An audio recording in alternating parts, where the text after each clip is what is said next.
let's start from the strategic level. So let's bring the United States in, and let's look at both countries with respect to the United States.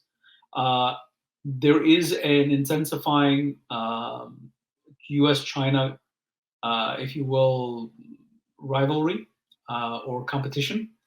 Although, with the Chinese economy really taking a plunge, I think that some of the steam of that rivalry is dissipating.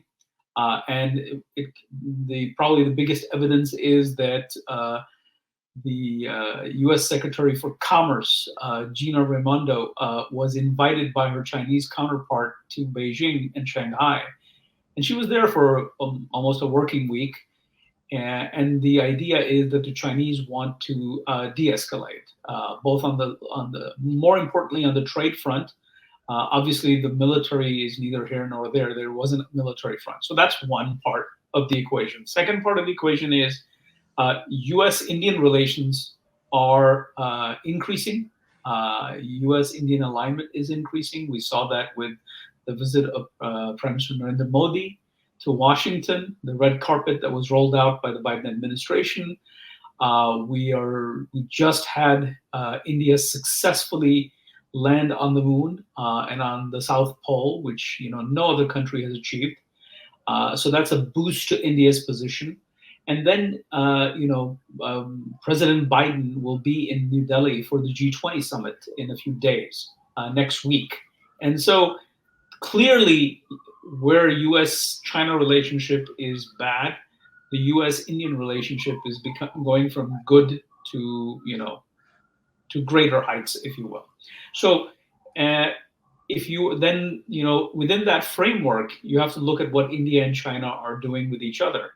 The Indians are trying to sort of focus on their economy, taking it well beyond where they have already reached as of last year, the fifth largest economy by GDP. They obviously do not want any trouble on any of their borders, particularly with China, because China is one of those powers that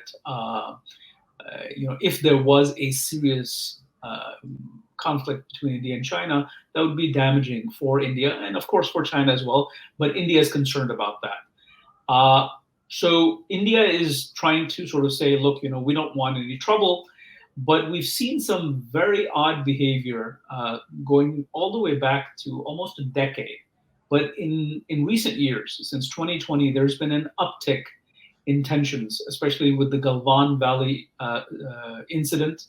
And then we had an incident in the Tawang sector in Arunachal Pradesh back in December of last year.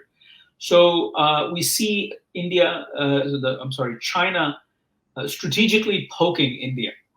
And the purpose of that is to, obviously prevent India from concentrating A, on its economic development, and B, of course, the maritime capabilities that the US and India are jointly trying to develop for New Delhi. So this is where we are right now, and this is sort of, if you will, the current situation. Obviously, there are constraints in terms of on the Chinese in terms of how far they can go, but that's where we are right now.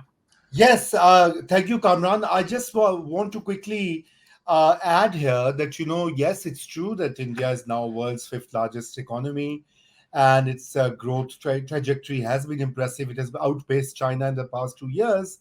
But let us not forget the bigger picture.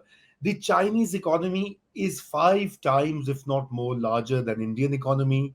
The Chinese overall GDP earlier this year, I remember the figures were that, it was somewhere between 17 and 18 trillion dollars versus India's GDP of 3.2 trillion. So the difference, even now, even though they are big countries, world's most populous countries, and of course for the US, India is rather important. But let us not forget that India has a long way to go. I mean, in terms of either being a real competitor of China in pure economic terms. Even Chinese slowdown is somewhere between 4 to 5% GDP. So in that sense, do you think that the this view of comparing the two, or creating this kind of a parity between the two countries from a regional power perspective or a global power perspective? Do you think it's fair? No, and I note that in one of my pieces, recent pieces, that there is no way that India is going to become the next China anytime soon. Hmm. And sort of, that's kind of the straw man argument that's out there, that's being sort of posited and then shot down. I think that's a bit shallow analysis. The real analysis is, to what extent can India replace China as an industrial hub of the world? That's the big Right. question. And the answer to that is unclear. The United States obviously wants to work with India, and it's very obvious in the maritime space, to provide a military counter to China. But far more importantly, and which is less talked about in the open sources, is that Washington is interested in reducing dependency, reducing the world's dependency on manufactured Chinese products. So the way to do that is to find an alternative. India is a logical contender for that, but it requires massive amounts of investments. It requires time, and even then, the gap that you noted is not going to be, basically reduced. It's not going to be significantly reduced. Best case scenario, in my opinion, in the foreseeable future, is that if the West can put in investments led by the United States, provided that the Indian regulatory environment, the Indian investment climate, the Indian political economic stability is as such that private sector companies from the West, from the United States, go into India in droves. That's sort of the assumption here. So let's say that the Indians provide for a decent investment climate. It Even does. then, Yes. Yeah. even then, India at best can take out some of, if you will, the monopoly that China has as the world's factory. But it's not going to replace. It's hardly going to even come close to that. But I think that that's what the United States wants to do, is to reduce the dependency that the world has on China.